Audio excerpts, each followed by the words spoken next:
The Unseen Legacy, from Silent Secretary to Unstoppable Matriarch. If the beginning of this story and the monumental secret Amelia carries have already touched your heart, hit that like button to let me know. Subscribe now to Captivating Tales so you don't miss a single twist in this journey of unexpected turns. And leave your name in the comments. Who knows, it might just appear in a special shout-out in a future story on our channel.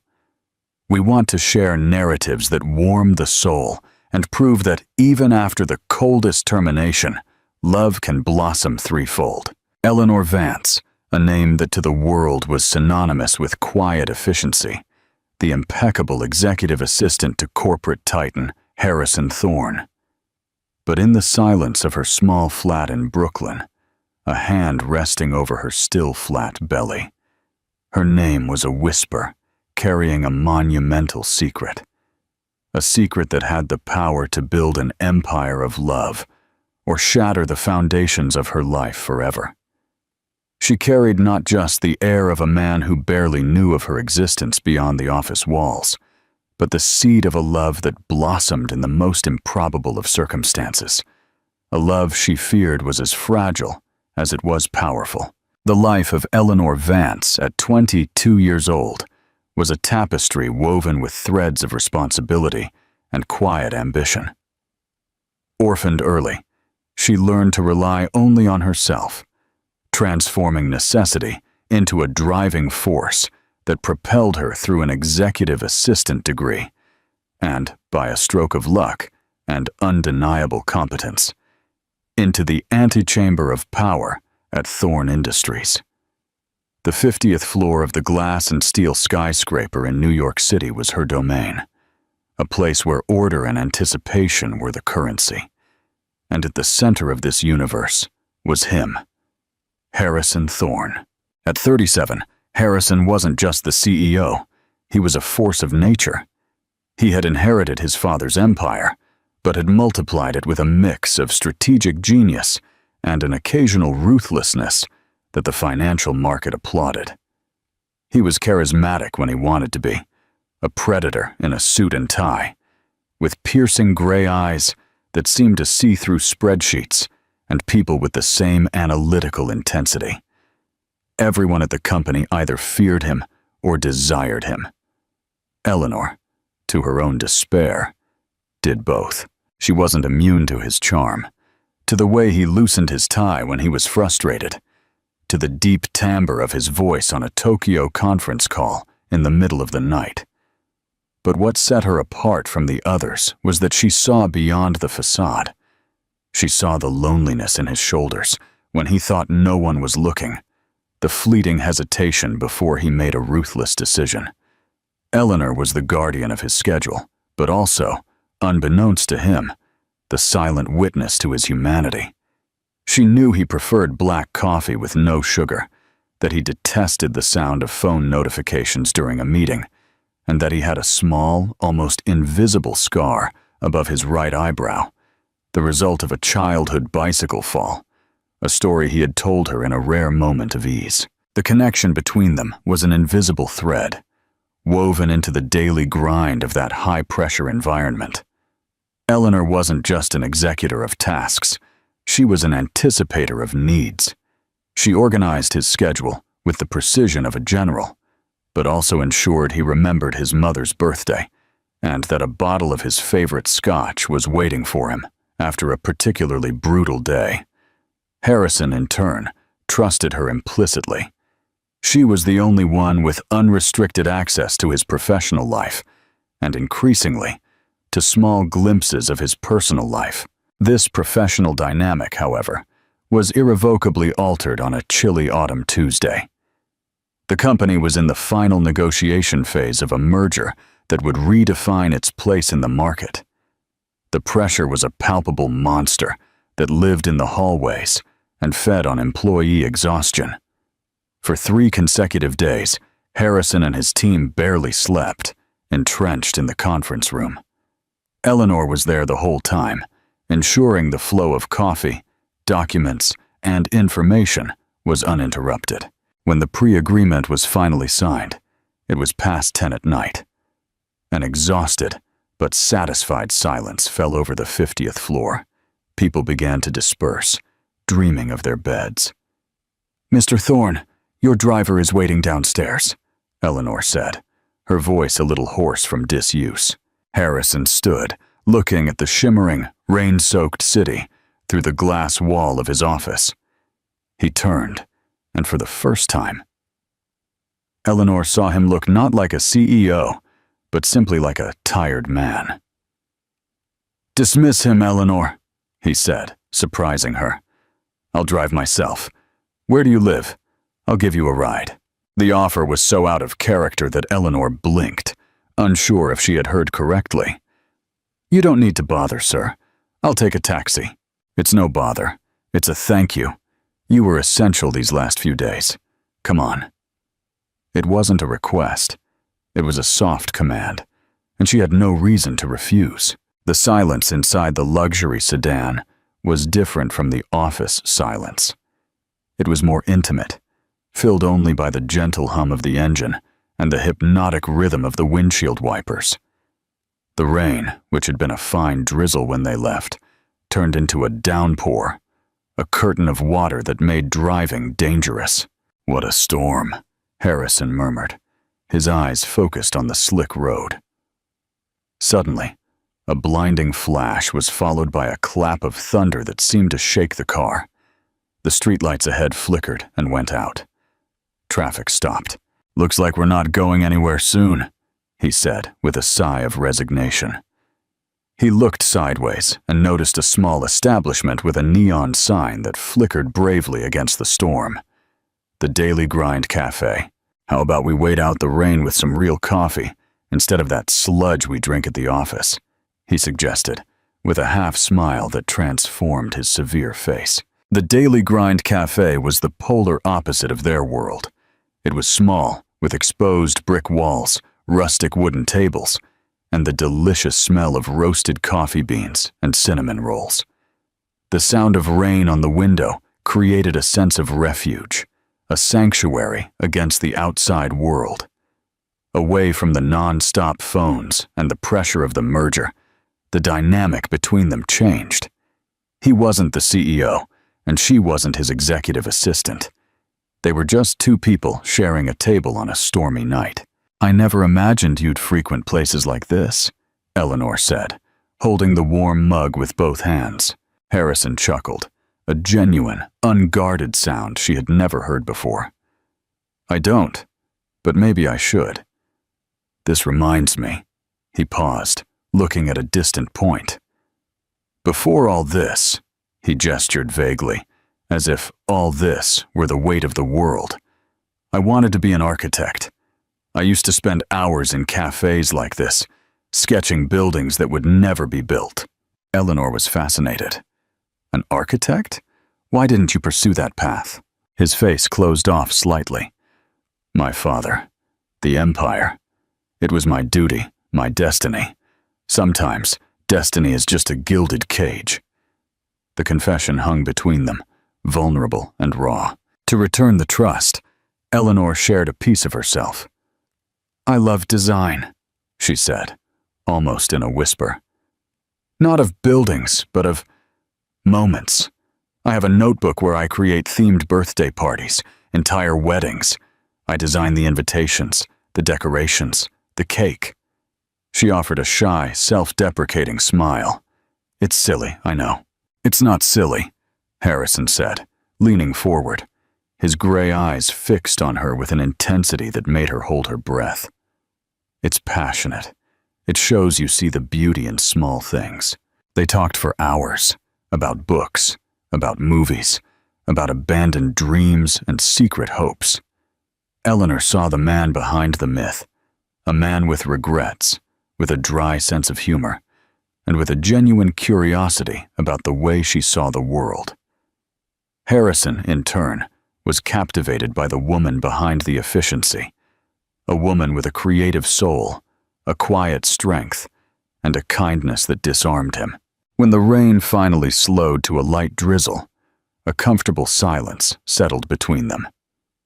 The barista had already cleaned the surrounding tables, and they were the last customers. "I think the storm has passed," Eleanor said, though a part of her didn't want the night to end.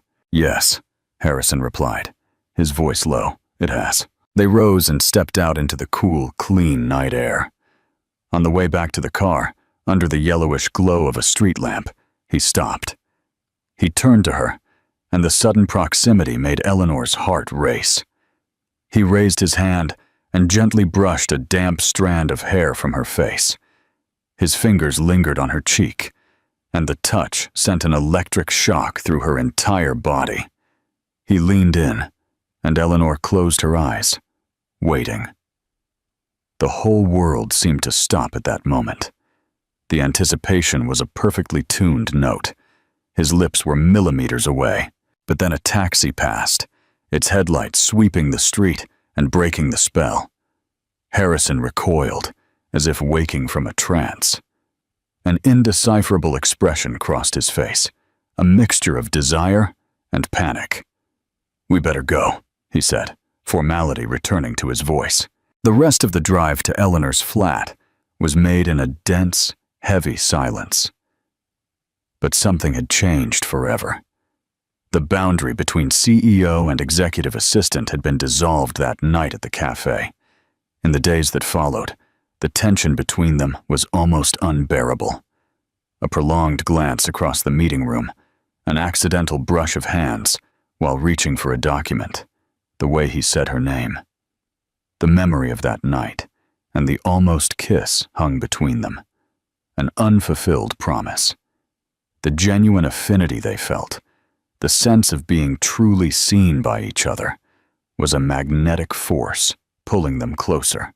A week later, after the official celebration of the merger's success, the attraction became irresistible.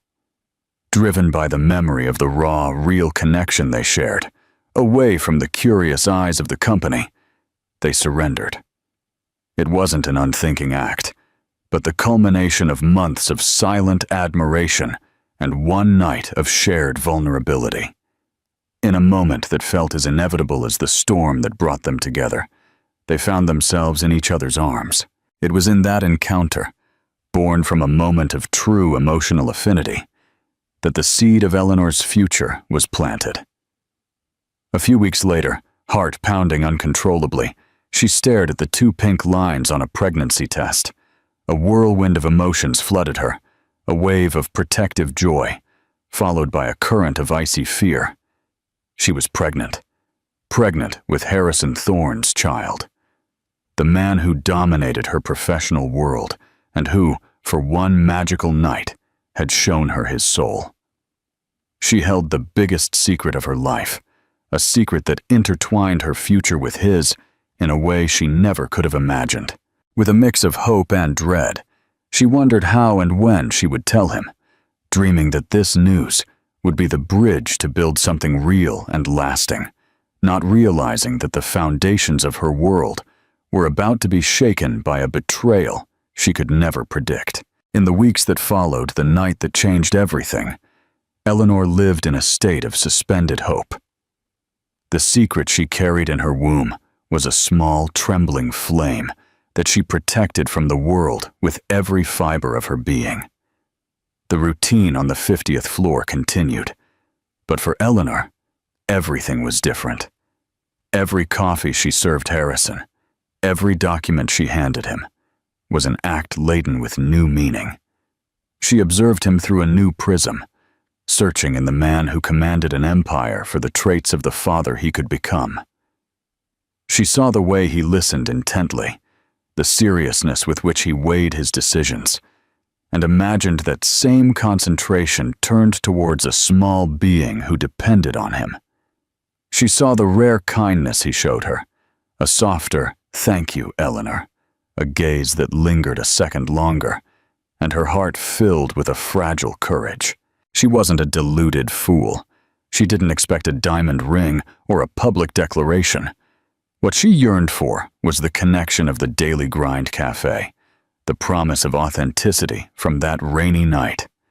She planned the perfect moment to tell him, a calm moment, away from the madness of the merger, where they could just be them, Harrison and Eleanor, facing a truth that would redefine their lives. However, the atmosphere at the top of Thorne Industries was electric and dangerous. The final merger was approaching, and every detail was examined under a ruthless microscope. And there were eyes that saw more than just the numbers on spreadsheets. Victoria Sterling, Director of Strategy and one of the company's most ambitious executives, observed everything. At 30, Victoria was the personification of predatory elegance. Always impeccably dressed, her stiletto heels echoed in the marble hallways like a warning. She was intelligent, ruthless, and saw the subtle shift in the dynamic between the CEO and his executive assistant, not as a romance, but as a dangerous anomaly. Victoria saw the way Harrison's gaze softened when he addressed Eleanor. She noticed a familiarity that hadn't existed before, a trust that transcended the professional. For her, who had fought tooth and nail for every crumb of recognition in that male-dominated world, Eleanor's proximity to the center of power was an affront. But more than that, it was a vulnerability. Harrison's vulnerability. And in the corporate jungle, a leader's vulnerability was an opportunity for a predator. If Harrison could be swayed by a mere executive assistant, then he was weakened, and Victoria believed that weakness had no place at the top. She decided she needed to eliminate the source of that weakness. Her plan was executed with the precision of a surgeon. Knowing that the final merger documents contained extremely sensitive confidentiality clauses, she saw her chance. Working late, when the floor was almost deserted, she used her skills and access to forge a digital trail. She created an email that appeared to have been sent from Eleanor's account. The recipient was a well-known financial journalist, famous for publishing scoops that shook the market. The content was devastating, a copy of a confidential attachment about post-merger layoff projections, one of the most closely guarded secrets of the negotiation. With a few clicks, the trap was set. She didn't send the email to the journalist, of course. Instead, she forwarded it to herself and then to one of the most conservative and distrustful members of the board, with an anonymous note. "There's a leak in the CEO's office. Your trust is being betrayed." The chaos was immediate and silent. The next morning, an emergency meeting was called. Eleanor, oblivious to everything, prepared the room, ensuring that water and notepads were in their places.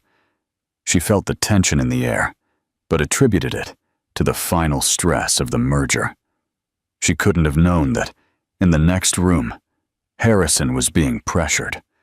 The forged email displayed as proof of a betrayal at the heart of his operation. While Harrison was locked in with the board, Victoria made her final move. She found Eleanor near the break room, refilling the coffee machine. "Eleanor, dear," Victoria began, her voice a dangerous honey. "You look a little tired. This final phase is wearing us all out, isn't it?" Eleanor offered a polite smile. "It's a lot of pressure, but we're almost there." Victoria leaned in, lowering her voice to a conspiratorial whisper. "I admire your dedication, especially your dedication to Harrison. He's lucky to have you." She paused, letting the words hang in the air. "But you need to be careful. Men like Harrison Thorne, they live on a different planet than ours." Eleanor frowned, confused. "I don't know what you're talking about." "I'm talking about loyalty," Victoria said, her smile turning sharp. "Do you really think one rainy night and a conversation in a cafe change who he is? To him, you're the efficient executive assistant, perhaps a little more for a moment. But at the end of the day, people like us are convenient, disposable." The venom in her voice was palpable. When the pressure truly mounts, when he has to choose between business, his empire, and you, don't be fooled. He would never choose you. Remember that. Victoria's words were like shards of ice in Eleanor's heart. She stood there, paralyzed, the hum of the coffee machine filling the sudden silence. The trust she had been carefully nurturing began to crack. Minutes later, the meeting room door opened, and one of the director's assistants called her. "Eleanor, Mr. Thorne wants to see you in his office now." With Victoria's words still echoing in her mind, Eleanor walked down the corridor, feeling a knot of dread form in her stomach. As she entered Harrison's office, the door closed behind her with a soft, yet final, click. The air was glacial. Harrison wasn't in his chair, but standing near the window, his back to her, in the same pose as on the stormy night. But this time, there was no exhaustion in his shoulders, only a steel-like rigidity. "Sir?" she asked, her voice weaker than she intended. He turned slowly. The man who stared at her wasn't the Harrison from the cafe. It was the CEO in his purest, most lethal form. His gray eyes were chips of ice, and his face was an impenetrable mask of contained fury. In his hand, he held a sheet of paper. He threw it onto the mahogany desk. It was a printout of the forged email. "Explain this," he said, his voice low and dangerous. Eleanor looked at this paper. She saw her name as the sender, the journalist's name, the confidential attachment. The world seemed to tilt beneath her feet. This isn't mine. I didn't do this. I would never." "Don't lie to me, Eleanor." He clipped each word like a blade. "It was on your computer, your account. The only other person with access to this file was me." He felt like a fool. The trust he had placed in her, the connection he thought was real, all seemed like a trap now. The pressure from the board, the threat of a scandal on the eve of the merger, his own exposed vulnerability, it all merged into a cold, self-preserving rage. "Harrison, please," she pleaded, using his first name in a desperate appeal. "You have to believe me. Someone set me up." But as she spoke, Victoria's words came back with full force. "He would never choose you. To him, you're disposable." Doubt poisoned her defense. Her voice faltered, the certainty in her eyes replaced by wounded panic. She looked at him, searching for the man who had shared his dreams with her, but only found the ruthless judge. And her hesitation, born of pain and confusion, was her guilty verdict in his eyes. He saw her wavering not as the shock of betrayed innocence, but as the stutter of discovered guilt. It was the confirmation of his greatest fear, and his affection for her was a weakness, one that had just exploded in his face. In an act of brutal corporate self-preservation, he erected a wall of ice between them. "It doesn't matter anymore," he said, his voice devoid of any emotion. He walked to his chair and sat down, the act creating a physical and symbolic barrier. "Clear your desk. Security will escort you out." Eleanor felt as if the air had been stolen from her lungs. "What? You're firing me?" He looked at her directly, his eyes completely empty of the connection they once shared. He uttered the words that would seal her fate and haunt his for years. "I cannot have vulnerabilities in my company. It's over." He looked away, focusing on his computer screen, dismissing her as if she were a miscalculation on a spreadsheet. "It's over." The word echoed in the silent vastness of her broken heart. He didn't choose her. Victoria was right. To him, she was disposable. With tears burning her eyes, but pride preventing her from letting them fall in front of him, Eleanor turned. The secret in her womb seemed to weigh a ton. The hand that instinctively wanted to go to her belly remained motionless by her side. She would give him nothing more. No explanation. No plea, no tears. She walked out of his office, leaving behind the man she loved and the father of her unborn child. As she passed her desk, under the curious and shocked gazes of her colleagues, she took nothing. Only her purse. Each step out of that building was a step away from the life she knew and into a terrifyingly uncertain future. Outside, the afternoon sun shone, indifferent to the darkness that had swallowed her world. She walked aimlessly, the city noise a distant hum, her hand finally finding its way to her belly. The secret was no longer a hope. It was a silent promise to herself. She would survive. And their child, or rather, her child, would never know the coldness of the man who had discarded them so easily. The first year was a blur of survival. The termination, cold and brutal, was only the first blow. Eleanor, with a shattered heart and pride as her only armor, found refuge in the small flat of her best friend, Clara Higgins. Clara, with her fierce loyalty and unwavering pragmatism, asked no unnecessary questions.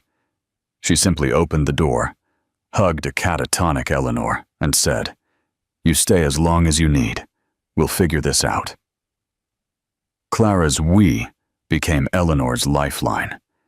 It was in her friend's arms that Eleanor finally wept, for the betrayal, for the lost love, and for the terrifying future unfolding before her. And it was with Clara by her side, holding her hand tightly, that she received the second great shock of her life.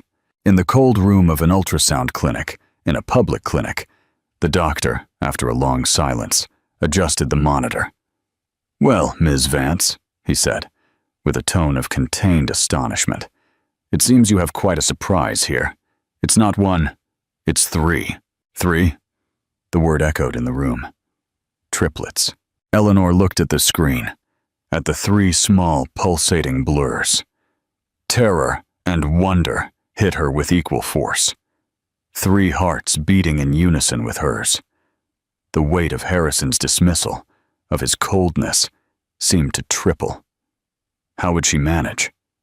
Alone. But then, a wave of protective love, fierce and overwhelming, flooded every cell of her body.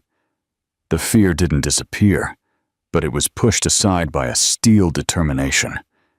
They were no longer a burden. They were her reason to live. There were three, and she would be enough for all three. With Clara's help, Eleanor moved into a modest two-bedroom flat in a working-class neighborhood in Queens, a world away from the opulence of Thorne Industries. It was there that she met Arthur Finch, a retired 65-year-old carpenter with calloused hands and eyes that held a lifetime of wisdom. Arthur was her downstairs neighbor. He saw her arrive, pregnant and clearly overwhelmed. And instead of offering pity, he offered help. He fixed a broken shelf, helped assemble the 3 cribs Clara found at a second-hand store, and gradually became a constant, calming presence. He wasn't a father figure to Eleanor, but something even rarer, a figure of pure, selfless kindness, who would become the grandfather her children would so desperately need. The next 8 years were a symphony of chaos and conquest. They were sleepless nights multiplied by 3. Diapers, bottles, and the constant sound of crying that transformed into laughter. There were days when Eleanor studied for her online design degree, with one baby asleep on her chest, while the other 2 dozed in their cribs. There were last-minute assignment deadlines met with the help of Clara, who would show up with grocery bags, and the sanity Eleanor often lost. Meanwhile, Arthur taught little Oliver, already showing his leader's temperament, how to hold a toy hammer.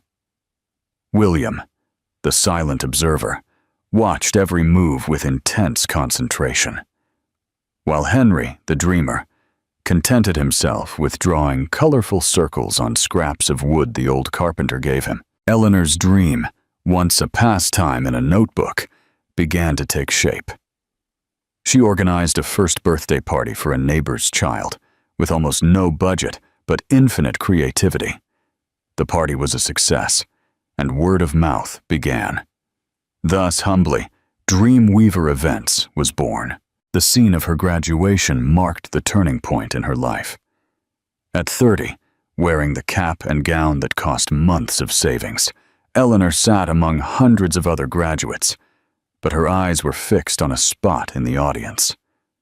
There they were, Oliver, William, and Henry, newly 8 years old, dressed in identical polo shirts, sitting beside an emotional Clara and a proud Arthur. When her name was called, Eleanor Vance, the three boys jumped from their seats, applauding with a noisy, uninhibited enthusiasm that made several heads turn. "That's our mom!" Oliver shouted, his voice echoing through the auditorium. In that moment, all the sleepless nights, all the tears and sacrifices were worth it. That was her victory. On a crisp Saturday morning, Eleanor's flat was living proof of her new reality. Small, yes, but vibrant.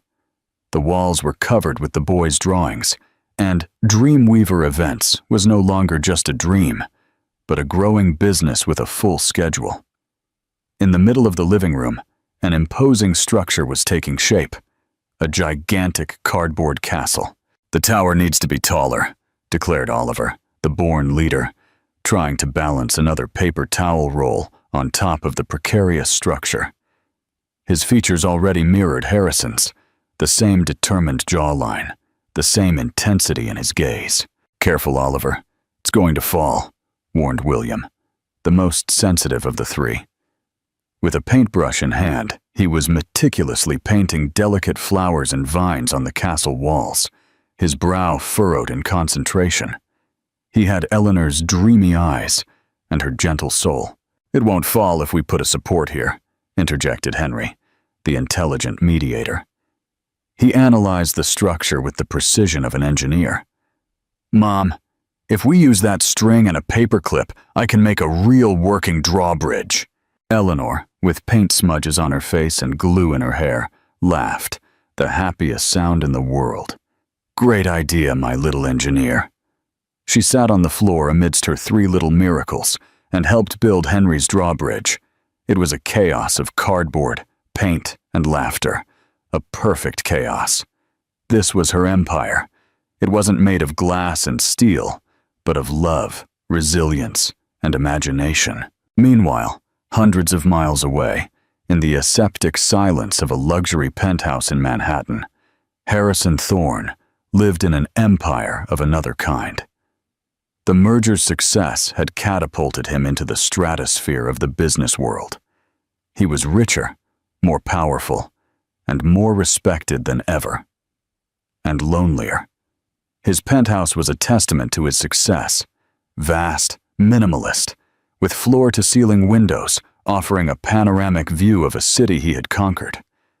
But silence was a constant companion, broken only by the hum of the air conditioning. On that same Saturday afternoon, driven by a restless boredom, Harrison decided to organize his home office. He opened a box of old items he hadn't seen in years, a collection of relics from a life he barely remembered living. He sifted through old awards, college photos, until his fingers touched something fragile and wrinkled. He pulled it out. It was a paper napkin, yellowed with age. In the corner, in elegant and slightly hurried handwriting, was the name of a book he never got around to reading, and a small sketch of a dandelion. The Daily Grind Cafe. The memory hit him not like a gentle recollection, but like a punch to the gut. The smell of rain and coffee. The sound of her laughter, a sound he hadn't heard in 8 years, but one his mind replayed with painful clarity. He remembered the conversation, the way she spoke of her design dreams, the light in her eyes. And then he remembered her face in his office, the day he fired her. The shock, the pain, the way the light in her eyes extinguished, replaced by devastated incomprehension. The truth, a truth he had buried under 8 years of achievements and distractions, emerged with overwhelming force. He never truly believed she had betrayed him. Deep down, he knew it was impossible. But he was afraid of the board's pressure, afraid of what that connection with her meant, afraid of the vulnerability she represented. And he chose power. He chose cowardice. A deep, corrosive regret. A wound that no billion-dollar deal or magazine article could heal, consumed him. He held the fragile napkin in his hands, the last vestige of the only genuine connection he'd had in his adult life. Where was Eleanor Vance? What had happened to her? The question wasn't new. It was a ghost that haunted his quietest hours. But now, for the first time, the question hurt. He looked out the window at the vast, impersonal city. He had the world at his feet.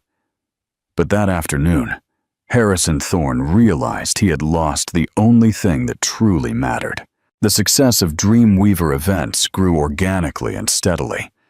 Eleanor Vance's company had become the preferred choice for wealthy families across the tri-state area, not due to aggressive marketing, but to undeniable quality and the touch of enchantment only she knew how to provide.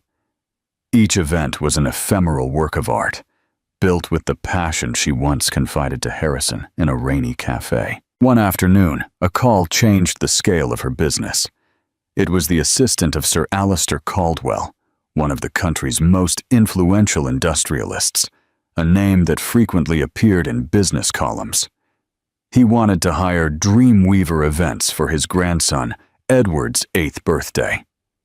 "It's our biggest contract to date, Ellie," Clara said, reviewing the order details. The party would be held at the extensive Caldwell Manor in the Hamptons. "This is going to take us to another level." Eleanor felt a flutter in her stomach, a mix of excitement and nervousness. "The theme is the phantom pirate treasure hunt," she said, her eyes already sparkling with ideas. "We can build a ship in the garden, aged maps, treasure chests." In the days leading up to the celebration, Eleanor's flat transformed into a pirate workshop. Oliver, William, and Henry were in their element. Oliver helped draw the routes on the maps, declaring himself Captain Blackheart. William painted shells and jewels to decorate the chests, and Henry, with his methodical mind, created riddles and puzzles for the clues. They were part of the magic, the pulsing heart of their mother's company. For Eleanor, seeing them so involved was confirmation that she had built something good, something that was entirely theirs. There was no shadow of the past, just the light of a promising future. The day of the party arrived, a Saturday with a blue sky and radiant sun. Caldwell Manor was spectacular, with lawns stretching to a small lake and a garden that looked straight out of a magazine. Eleanor's team worked with infectious efficiency, and in a few hours, the garden transformed into a pirate haven. An impressive ship made of wood and fabric stood near an old oak tree. Skull flags fluttered in the wind, and small stations with clues and challenges were scattered throughout the property. The party began, and the place filled with the laughter of dozens of pirate-costumed children. Eleanor, with a discreet communication earpiece and a clipboard in hand, orchestrated everything with the calm of a conductor. She was in her element, happy, fulfilled, a competent businesswoman, and a proud mother. Watching her children, also dressed in costume, interact with the other kids. She was the queen of her own castle, built with her own hands. Meanwhile, hundreds of miles away, Harrison Thorne drove down the winding road leading to Caldwell Manor. He was in a bad mood, a whole Saturday wasted at a children's party. Sir Alistair Caldwell was a crucial strategic partner for a new international expansion of Thorne Industries, and his invitation had the weight of a summons. Harrison sighed, loosening his tie. He would spend an hour there, smile at the right people, talk business casually, and then escape back to the sanctifying silence of his penthouse.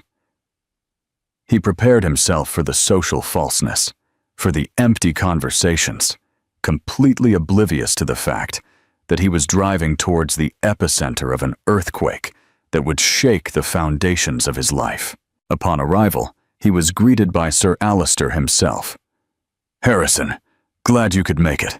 I apologize for pulling you away from your rest. Imagine, Sir Alistair. It's a pleasure to be here. Happy birthday to little Edward, Harrison said, his corporate charisma perfectly calibrated. Come, I want you to see the garden. The organizer my wife hired did a real miracle. My daughter said she's never seen the grandson so happy. The company name is Dreamweaver Events. Have you heard of them? No, I haven't, Harrison replied, following his host, his interest close to zero. He heard the sound of the party before he saw it, a joyful cacophony of shouts and music. They rounded the side of the house and entered the garden, and that's when Harrison Thorne's world stopped spinning. For an instant, he took in the scene as a whole, the ship, the decorations, the children running. But then, his gaze was pulled as if by an invisible magnet to the center of everything. A woman, her back to him, laughed as she adjusted a paper crown on a boy's head. The laughter. That sound traveled 8 years back in time and hit him in the chest. The world around him began to mute. She turned in profile, and his brain, slow and shocked, processed the impossible. Eleanor. She was different, more mature, her face imbued with a fullness that motherhood and confidence had given her. Her hair was tied back in a practical ponytail, and she wore a polo shirt with her company's logo. She radiated a joy and competence that left him breathless. And then, his gaze fell upon the children around her. The boy with the crown, Henry, looked at her with a seriousness that was strangely familiar to him. But it was what he saw next that was like a punch to the gut. A little further away, another boy, identical to the first, led a group of children with fierce intensity. He held a scroll map and pointed to a large tree. The clue says Blackheart's treasure is buried where the mast's shadow touches at noon. Quick, mateys, follow me! The posture, the commanding voice, the way the other children naturally followed him. It was like watching a ghost of his own childhood, like seeing a reflection of himself leading a board meeting. It was him, in miniature. His gaze swept the garden in a panic and found the third. The third boy, William. He was slightly away from the chaos, near a rosebed, examining a ladybug in his palm, with a delicacy that contrasted with his brother's energy. 3 boys, all about 8 years old. 3 boys with the same face, the same dark hair, and he could see now, even from a distance, the same gray eyes that stared back at him from the mirror every morning. The math was simple and brutal. 8 years since he had fired her. 8 years. The sound of the real world completely vanished. He no longer heard the music, the children, or Sir Alistair Caldwell's voice beside him. He took a step forward, then another, moving like a sleepwalker, pulled by a force he couldn't resist. His host said something, but the words were lost. He could only see Eleanor and the 3 boys who were living proof of a secret he never knew existed. He approached, his heart hammering against his ribs. He stopped a few feet from her. The whole world narrowed to that small patch of lawn. Eleanor, he whispered. The word was a breath, a sound that barely escaped his throat, laden with the weight of 8 years of regret and a shock that paralyzed him. Eleanor heard. That voice. A voice she had tried so hard to forget. A voice that belonged to nightmares and to one good dream. She froze, the paper crown slipping from her fingers. Tentatively, as if fearing a sudden movement might shatter reality, she turned, and there he was. Harrison Thorne. Older, with fine lines around his eyes that hadn't existed before, but unmistakably him. The air rushed from her lungs, and the blood drained from her face, leaving her pale as a ghost. The effect on her children was instantaneous, tuned to their mother's emotional frequency, as only they knew how to be. The change in her alerted them. Oliver stopped giving orders, the map forgotten in his hand. Henry looked up from his project, and William, sensing the wave of dread emanating from his mother, dropped the ladybug and ran to her side. His small hand found hers, squeezing it tightly, a little soldier rushing to defend his queen. The three boys stopped what they were doing and stared at the tall stranger who made their mother turn pale. The secret was no longer guarded in her heart. It was alive, tripled, and looking directly at Harrison with his own eyes. The biggest secret of his life was no longer hers, and both their worlds would never be the same. The silence in the Caldwell Manor garden was a bubble about to burst. Harrison's world had shrunk to Eleanor's pale face and the three pairs of curious eyes staring at him. They were his sons. The reality of the phrase was so vast, so monumental, that it threatened to swallow him whole. Eleanor was the first to regain her composure. Her protective instinct, sharpened by 8 years of single motherhood, overcame the shock. Her fingers tightened around William's small hand, anchoring her to reality. With a voice low but firm as steel, she broke the spell. "Not here, Harrison. Not now." She didn't shout. She didn't accuse. She simply took command, the same efficiency he once admired in her work, now used to protect her family. She turned to the boys, forcing a smile that didn't reach her eyes. "Come on, pirates! Who wants to help Mommy serve the treasure cake?" As if a switch had been flipped, the sound of the world returned. The children, sensing the shift in their mother's tone, followed her, casting confused glances at the tall man who remained motionless on the lawn. Harrison stayed behind, a specter at the vibrant party, watching Eleanor walk away with the three biggest secrets of his life. He watched from afar for a few more minutes, his heart an anvil in his chest, before turning and leaving without saying goodbye to anyone. The billion-dollar merger, the international deals, the buildings bearing his name, everything seemed insignificant, reduced to ashes by the image of a boy, with his eyes holding the hand of the woman he had destroyed. Eleanor survived the rest of the party on autopilot, her professionalism a well-constructed mask. But on the way back home, with the three boys asleep in the back seats, the facade crumbled. The magnitude of the encounter hit her, and she had to pull the car over, trembling uncontrollably. He knew. Now what? A few days passed in a haze of anxiety. Eleanor barely slept, jumping at every sound, expecting a call, an email, a lawyer knocking on her door. Harrison's first attempt at contact came in a way that proved how little he knew her now. He found her in Central Park on a Tuesday afternoon. Eleanor was pushing William on the swing while Oliver and Henry played ball nearby. Harrison approached, impeccably dressed in a casual suit that still screamed wealth, looking completely out of place among parents in t-shirts and sneakers. He carried bags from a famous electronics store. His approach was clumsy, like that of a man accustomed to solving all problems with a check. "Eleanor, boys." The boys stopped, recognizing the man from the party. Harrison, not knowing what to say, resorted to what he knew. Gifts. He pulled 3 state-of-the-art tablets and an expensive, professional-looking drone from the bags. I brought you some things." The boys' reactions were a microcosm of their personalities. Oliver, the tech-fascinated leader, stared with wide eyes. "Wow! Is that a drone with a 4K camera? It flies high."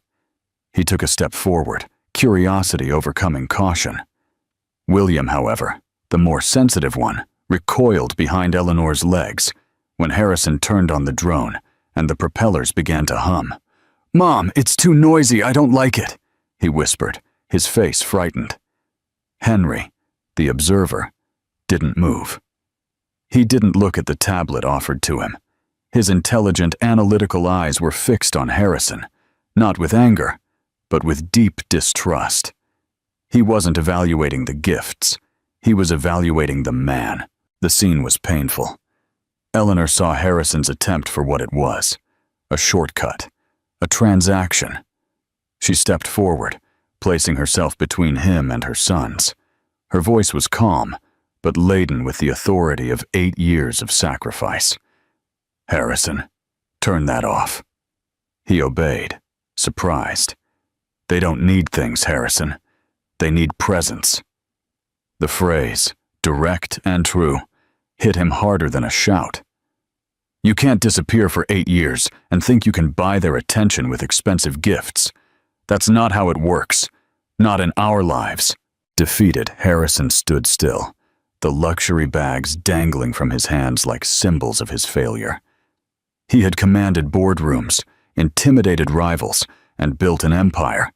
But here, in a sunny park, he was completely disarmed by the simple truth of a mother protecting her children. He gave a stiff nod and walked away. The humiliation, a bitter lesson. But a few days of silence passed. Harrison wrestled with what he had learned in the park. Presence. The word echoed in his mind. How does one offer presence after a lifetime of practicing absence? Fate, however, intervened in an unexpected way. On an overcast afternoon, his luxury car, a fortress of German engineering, sputtered and died in the middle of a quiet street. Frustrated, he tried to start it, but the engine was silent. He got out, opened the hood, and, in a futile act of desperation, tried to identify the problem. In minutes, his once immaculate hands and the cuff of his designer shirt were stained with grease. It was then that he looked up, and a shiver ran down his spine. The street name. He was 2 blocks from Eleanor's flat. Swallowing his pride, which now tasted of motor oil, he walked under the drizzle. Every step was a surrender. He arrived at the modest building, climbed the flights of stairs, and stopped before her door. He hesitated for a long moment before knocking. When Eleanor opened the door, she blinked in disbelief. It wasn't the impeccable CEO who had confronted her in the park. It was a man with rain-dampened hair, a creased expensive suit, and greasy hands. He looked human. "My car broke down," he said, his voice stripped of its usual arrogance. "Could I use your phone to call a tow truck?" Surprised by the sight of him so vulnerable, Eleanor relented. "Of course. Come in." The flat was small, but cozy and full of life. Drawings covered the refrigerator, and in the center of the living room, the cardboard castle from the party was assembled, though a little damaged from play. While Harrison called the tow truck service, the 3 boys came out of their room, stopping at the doorway to observe the intruder. The wait for the tow truck was strangely silent. It was then that Harrison noticed the castle.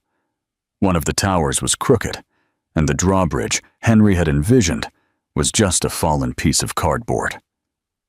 He saw the frustration on the boy's face, and then Harrison did something that changed everything. He turned to Henry. "You know, I think I know how to fix this bridge so it will really go up and down." He knelt on the floor, the sound of his expensive knees on the hardwood, an act of capitulation. He became smaller, on their level. "What was your original idea?" he asked Henry, and for the first time, he truly listened. Henry, hesitant at first, explained his idea about the string and the counterweight. Harrison nodded, processing. He used the same analytical mind he used to dissect contracts to solve a cardboard engineering problem. "We need a pivot and a counterweight," he murmured more to himself. He used a pencil, string, and some paper clips Eleanor gave him. Eleanor watched from the kitchen, her heart slowly thawing. She saw him on her living room floor, his hands dirty, working with delicate concentration, explaining simple physics to a fascinated Henry. Oliver approached, impressed by the mechanics of it, and even William ventured to sit nearby, beginning to draw a royal crest on the newly reinforced tower. Harrison wasn't giving orders. He was collaborating. He laughed when the string slipped and celebrated with a "We got it!" when the little drawbridge finally went up and down smoothly. In that moment, Eleanor didn't see the CEO who fired her. She saw the man from the Daily Grind Cafe, the man who dreamed of being an architect, the man who, stripped of his power and his luxury car, found a way to build something small and wonderful with his own hands. When the tow truck arrived, the castle was fixed, and the atmosphere in the flat had transformed. Distrust had given way to a fragile camaraderie. Harrison stood up, dusting off his expensive trousers. "Thanks for the phone," he said, his gaze meeting Eleanor's. There was a silent question in his eyes, a hope. "You're welcome," she replied, a small, genuine smile touching her lips for the first time in his presence in 8 years. "Thank you for the castle." As he left, a spark of that romance born in the storm rekindled, not in a grandiose gesture or a dramatic declaration, but there, in the middle of the living room, amidst glue, cardboard, and shared laughter. A reawakened love, finding its foundation not in luxury, but in the simple, messy truth of family life. After the castle incident, a new, fragile routine began to weave itself into the lives of Eleanor and her children. Harrison, stripped of his old certainties, began to practice the art of presence. He no longer showed up with expensive gifts, but with time. He would stop by in the late afternoon on a Wednesday to help Henry with a science project. He'd show up on a Saturday morning to watch Oliver's soccer practice, observing from the sidelines, a little out of place, but present. He even sat patiently while William proudly showed him each of his drawings, listening to the stories behind every colorful stroke. These were baby steps on a minefield. The boys, led by the gradual acceptance of Henry, who was genuinely impressed by the drawbridge's engineering, began to lower their guard. Eleanor remained cautious, her heart a fortress with its doors still locked. But she watched. She saw the effort in Harrison, the way he awkwardly tried to connect. And in moments of silence, when his eyes met hers over the boys' heads, she felt the pull of the old connection, a familiar melody in a song she thought she had forgotten. To prove he had learned his lesson, Harrison organized a picnic in the same park where his first attempt had failed. This time, there were no drones or tablets. There was a checkered blanket, a basket full of sandwiches he himself admitted to buying pre-made, a soccer ball, and a genuine desire to simply be there. The day was perfect, with mild sun and a gentle breeze. For the first time, the 5 of them looked like something approaching a family. Oliver and Henry played soccer with Harrison, and his laughter, genuine and free, mingled with theirs. Eleanor, sitting on the blanket with William, felt a peace she hadn't experienced in years. Maybe, just maybe, happiness was possible. It was then that the perfect day unraveled. William, who was eating a small cupcake another family in the park had offered them, began to cough. At first it seemed like a simple choke, but the cough turned into a sharp wheeze. His lips began to swell, and red patches appeared on his neck. "Mom," he whispered, his voice weak, his hand clutching his throat. Panic hit Eleanor with the force of lightning. It was a severe allergic reaction. "Harrison!" she screamed, her voice consumed by terror. Everything became a blur of frantic action. Harrison's veneer of composure disintegrated the instant he saw William's face. He was no longer a corporate titan. He was a terrified father. He scooped the boy into his arms while Eleanor frantically gathered their things, in blind panic. They raced to the car, and Harrison drove with wild urgency, ignoring signs and speed limits, the sound of William's labored breathing filling the car like a death sentence. At the hospital, a medical team took over, rushing William into the emergency room. Eleanor and Harrison were left behind, in a sterile corridor that smelled of antiseptic and fear. The door closed, and a deafening silence fell upon them. The adrenaline that had kept them moving gave way to an excruciating weight. Harrison paced back and forth like a caged animal, running his hands through his hair. Impotence consuming him. Eleanor sat in one of the uncomfortable plastic chairs, her body rigid, her eyes fixed on an invisible spot on the wall. All her strength, all the resilience she had built over 8 years, seemed to be draining away. The vulnerability of the situation, the image of her son's face, the paralyzing fear of losing him. Everything conspired to break down the barriers she had kept up for so long. Tears began to fall, silent at first, then in sobs that shook her entire body. "I knew," she whispered, her voice broken by pain. "I knew one day something like this would happen." Harrison stopped pacing and turned to her, his heart breaking at the sight of her so helpless.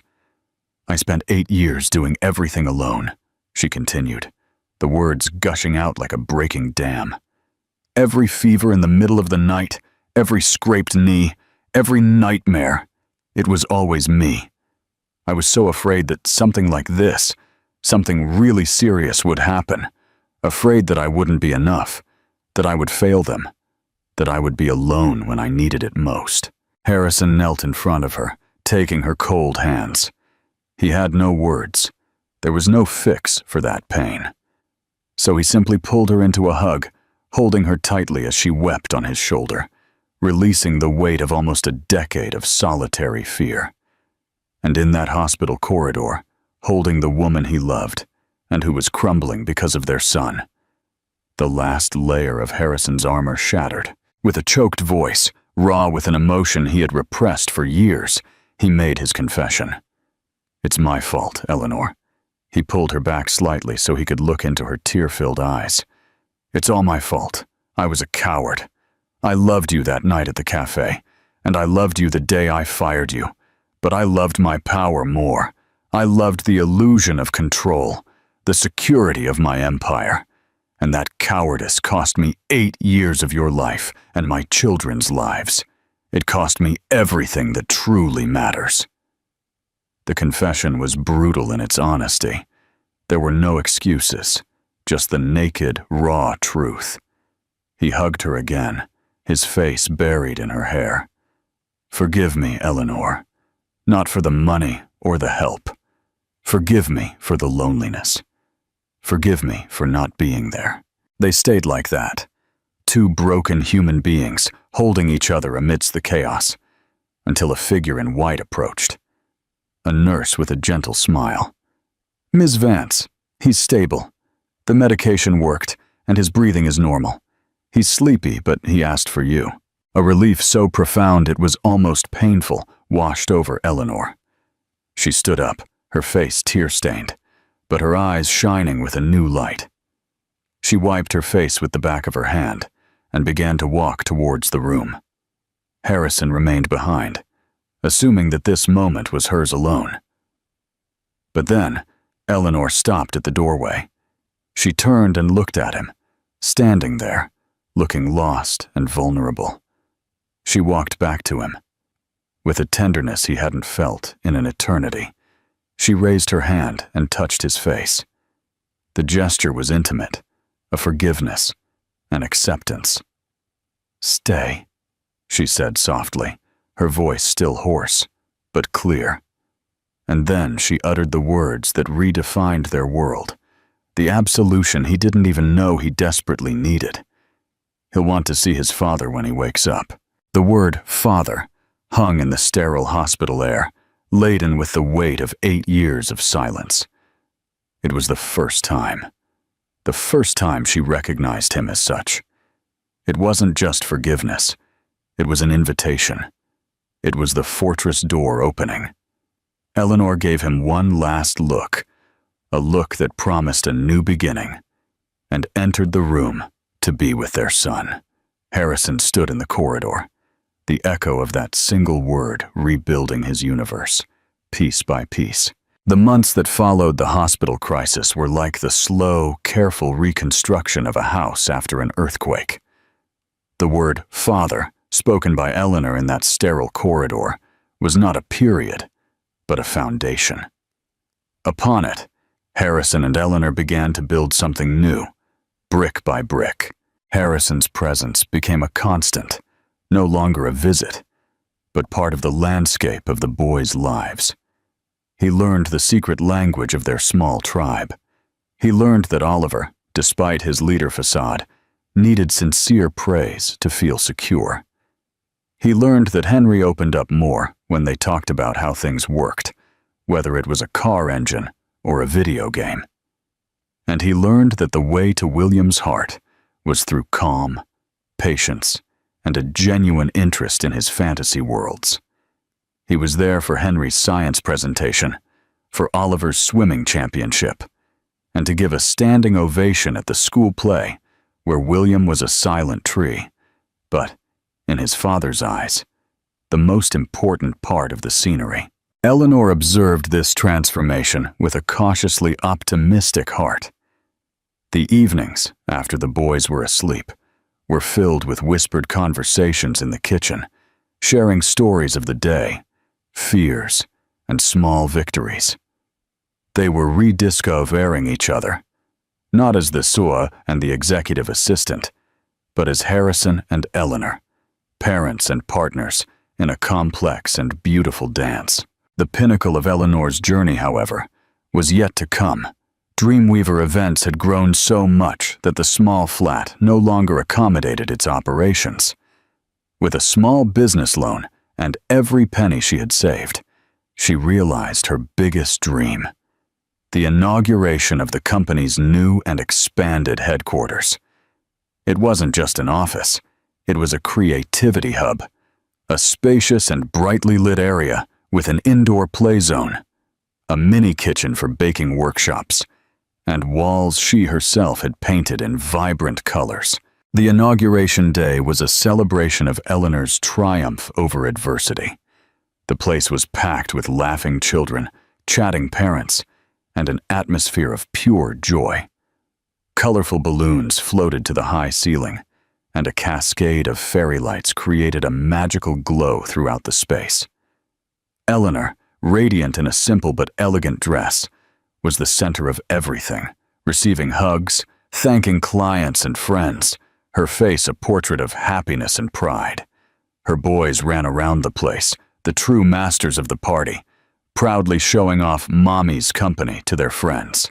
And there was Harrison, not as a guest of honor or a powerful investor. He wore a Dreamweaver Events apron over his shirt, his hair a little messy. He was at the drink station, serving juice to a line of impatient children, chatting and laughing with other parents about the challenges of raising kids. He wasn't there to support her from a distance. He was part of the machinery, finding genuine joy in serving, in being useful in the universe she had created. When night fell and the last guest left, a serene peace settled over the large hall. Clara and Arthur were the last to leave, both giving Eleanor a tight hug and a knowing, satisfied nod to Harrison. Then, the door closed. Only the five of them remained, in the silence of Eleanor's realized dream, under the warm glow of the fairy lights. The tired boys were nestled in a large beanbag in a corner, whispering to each other. Harrison approached Eleanor. The nervousness on his face was evident, but it was a gentle anxiety, full of hope. In his hands, he didn't hold a velvet box with a diamond ring. He held a small, imperfect wooden birdhouse. The paint was a little uneven in some places, and one side of the roof was a millimeter lower than the other. It was visibly handmade. "We made this week," he said, his voice firm but laden with emotion, indicating the boys with a glance. "Oliver insisted it needed a balcony. Henry designed the drainage system on the floor, and William painted the sun above the door." He looked from the birdhouse to Eleanor's eyes. "I spent my life building an empire of glass and steel, Eleanor. buildings that touch the clouds, businesses that move billions. But this little wooden thing, he swallowed hard. Building this with our sons, seeing you realize your dream in this place, this feels more real, more solid than anything I've ever done in my entire life. He took a step closer, their world narrowing to that fairy-lit space. I don't want to be a visitor in your lives anymore. I don't want to be the weekend dad or your mother's boyfriend. I want to build a home with you, Eleanor. A real home, with arguments about wall colors, with Sunday morning breakfast, and with the chaos of our 3 boys. I want to wake up beside you every day and fall asleep knowing we're together. I love you. I love our family. Tears of pure happiness streamed down Eleanor's face as a radiant smile spread. She touched the birdhouse with her fingertips, the perfect symbol of what they had become. Something real, a little imperfect, but built together. "I love you too, Harrison," she whispered, her voice full of the relief and joy of an almost decade-long wait. He pulled her close and kissed her. It wasn't a hesitant kiss, like that almost kiss in the rain, nor a desperate kiss. It was a kiss that sealed the future, a kiss of arrival, full of passion, relief, and the promise of a new and definitive beginning. From the door of the hall, the 3 boys watched, smiling. Seeing their parents embrace, they ran without hesitation and threw themselves against them, enveloping them in a clumsy, loving group hug. There, in the heart of the empire she built with her own strength, Eleanor was complete. She had her independence, her self-respect, and finally, the redeemed and passionate love she always deserved. The family, finally united, was the greatest and most real of all legacies.